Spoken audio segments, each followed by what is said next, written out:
네, 4월 총선 후보자 선정을 위한 국민의힘 경선에서 친윤계 비례대표 이용 의원 그리고 이해운 전 의원이 승리했습니다. 민주당이 주도하는 범야권 비례정당 후보로 추천됐던 인사는 반미, 종북 논란이 일자 스스로 사퇴했습니다. 취재기자 연결합니다. 김경수 기자. 네, 국회입니다. 네, 밖에서 속보 보고 들어왔는데, 국민의힘 총선 후보 경선 결과가 추가로 나왔는데 이어서 전해주시죠. 네, 국민의힘 공천관리위원회가 결선 투표가 진행된 서울 중성동을 등 10곳의 경선 결과를 발표했습니다. 중성동을에선 3선 의원 출신 이해훈 후보가 현역 3선 의원인 하태경 후보를 누르고 본선행을 확정했습니다. 경기 하남갑에선 비례대표 이용 의원이 후보로 확정돼 민주당 추미애 후보와 맞대결이 성사됐습니다. 한편 공관위는 앞서 경선을 거쳐 대구 중남구 공천을 받은 도태우 후보의 공천 취소 여부를 논의하고 있습니다. 앞서 박근혜 전 대통령 변호인 출신인 도 후보가 과거 5.18 폄훼 발언을 했다는 논란이 불거지자 한동훈 위원장은 당 공관위에 공천 재검토를 요청했습니다. 좀 더 엄밀하게 봐야 된다라는 게 제 생각이고 어떤 결론을 내놓고 있는 건 아니지만 공관위에서 그런 점까지 전체적으로 한번 엄밀하게 다시 볼 필요가 있다라는 판단을 해서 정영환 공관위원장은 오전 회의에서 도 후보 공천 번복 여부를 논의했지만 아직 결론을 못 냈다며 추가로 더 논의하겠다고 설명했습니다.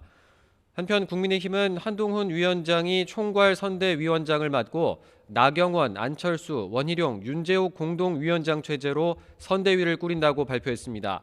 사실상 한 위원장 원톱 체제인데 한 위원장은 오늘 열세 지역인 서울 영등포구를 찾아 민주당에서 국민의힘으로 옷을 바꿔 입은 김영주 후보 지원 유세에 나섰습니다. 네, 또 민주당이 주도하는 비례연합정당과 관련해서는 후보 추천 논란이 일었는데 당사자가 스스로 사퇴했다고요? 네, 민주당이 주도하는 범야권 비례연합정당 더불어민주연합에서 비례대표 1번이 유력했던 전지의 금융정의연대 운영위원이 후보 사퇴 의사를 밝혔습니다. 전 의원은 윤석열 정권 심판을 바라는 국민께 우려를 끼치고 싶지 않다며 후보 등록을 하지 않겠다고 설명했습니다. 앞서 시민사회 몫으로 추천된 전 의원은 과거 반미 성향 단체 활동 이력을 후보 선발 과정에서 밝히지 않은 게 논란이 됐습니다. 민주당은 상징성이 큰 비례 1번 후보가 종북 논란에 휩싸이면 선거에 악영향을 미칠 것을 우려했는데요. 이에 따라 후보 확정 권한을 가진 더불어민주연합에 후보 재논의를 요청했습니다. 이미 어느 정도 아시는 것처럼 여러 상황에 대해서 우려도 있고 또 조정해 줄 것도 조정도 필요하다 이런 것을 뜻을 담아서 더불어민주연합 측에 우리 당의 의견을 전달한 것입니다. 한편 민주당은 더불어민주연합에 추천할 민주당 몫의 비례대표 후보 20명을 공개했습니다. 더불어민주연합 공동대표이기도 한 백승하 전 강원교사노조 위원장과 위성락 전 주러시아 대사, 코미디언 서승만 씨 등이 포함됐습니다. 민주당은 오늘 선대위 출범식을 열고 본격적인 선거체제에 돌입했는데 이재명 선대위원장은 서울 동작과 인천 지역 후보 지원 유세에 나섰습니다. 네, 김경수 기자, 그리고 거대 양당을 제외한 제3지대 정당들의 움직임도 함께 전해주시죠. 네, 최근 제3지대 내에서 지지율 존재감을 드러내고 있는 조국혁신당은 22대 국회에서 한동훈 특검법을 발의하겠다며 선명성 부각에 나섰습니다. 조국 대표는 국회 기자회견에서 한동훈 위원장의 고발 사주 의혹과 딸 논문 대필 의혹 등을 규명해야 한다고 주장했습니다.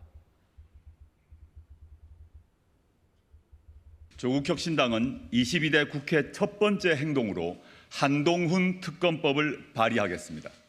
한동훈 대표에 대한 특검 사유는 차고도 넘칩니다. 이준석 대표 등 개혁신당 지도부는 경기도 화성 삼성전자 사업장을 찾아 반도체 인재 육성을 강조하며 경기 남부 반도체 벨트 표심 잡기에 나섰습니다. 새로운 미래 이낙연 공동대표는 이번 총선 출마 의사를 밝힌 광주를 찾아 전주이시 종친 간담회에 참석해 지지를 호소했습니다. 지금까지 국회에서 전해드렸습니다.